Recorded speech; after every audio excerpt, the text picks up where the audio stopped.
The Two Brothers and the Gold by Graf Leo Tolstoy. In ancient times there lived not far from Jerusalem two brothers, the elder named Athanasius and the younger John. They lived in a mountain, not far from the city, and supported themselves on what people offered them. The brothers passed all their days at work. They worked not for themselves, but for the poor. Wherever were those who were oppressed by labor, or sick people, or orphans, or widows, thither the brothers went, and there they worked and received no pay. Thus the two brothers passed the whole week away from each other, and met only on Saturday evening in their abode. On Sunday alone did they stay at home, and then they prayed and talked with each other. And an angel of the Lord came down to them and blessed them. On Monday they separated each in his own direction. Thus they lived for many years, and each week the angel of the Lord came down to them and blessed them. One Monday, when the brothers had already gone out to work and had gone each in his direction, the elder brother, Athanasius, was loath to part from his brother, and he stopped and looked back.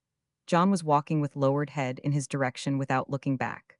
But suddenly John, too, stopped, and as though he had suddenly noticed something, gazed at something while shielding his eyes. Then he approached what he was gazing at, suddenly jumped to one side, and without looking back, ran downhill and uphill again, away from the place, as though a wolf were after him. Athanasius was surprised. He went back to that spot to see what it was that had so frightened his brother. He went up to it and saw something shining in the sun. He came nearer, and there lay a heap of gold on the ground, as though poured out from a measure.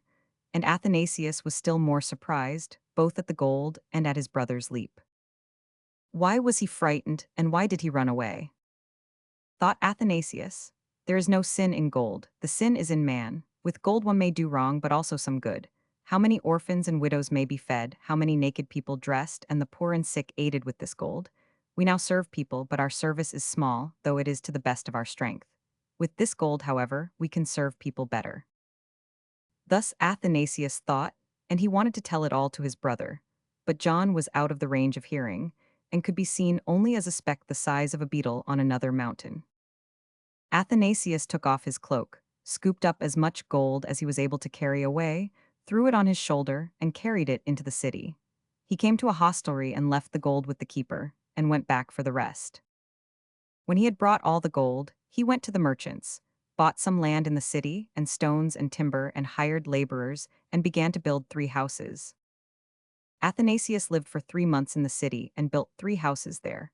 One, an asylum for widows and orphans; another, a hospital for the sick and the lame; and a third for pilgrims and for the needy. And Athanasius found 3 God-fearing old men, and one of them he placed in charge of the asylum, the second of the hospital, and the third of the hostelry. And Athanasius had still 3,000 gold coins left. He gave each old man 1,000 coins to distribute them to the poor. The 3 houses began to fill up with people, and the people began to praise Athanasius for everything he had done. And Athanasius was glad of that and did not feel like leaving the city. But he loved his brother, and so he bade the people farewell, and without keeping a single coin, went back to his abode, wearing the same old garment in which he had come. As Athanasius was approaching his mountain, he thought, "My brother did not judge rightly when he jumped from the gold and ran away from it. Have I not done better?"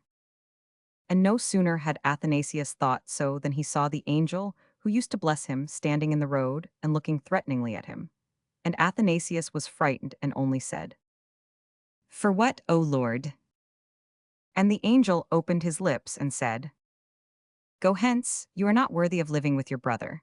One leap of your brother is worth all the deeds which you have done with your gold." And Athanasius began to speak of how many poor people and pilgrims he had fed, and how many orphans he had housed.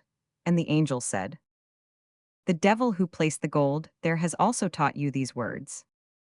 Then only did his conscience trouble him, and he saw that he had done his deeds not for God, and he wept and began to repent. The angel stepped out of the road and opened the path on which his brother, John, was already standing and waiting for him. After that, Athanasius no longer submitted to the temptation of the devil who had scattered the gold, and he understood that not with gold, but only with words can we serve God and men. And the brothers began to live as before.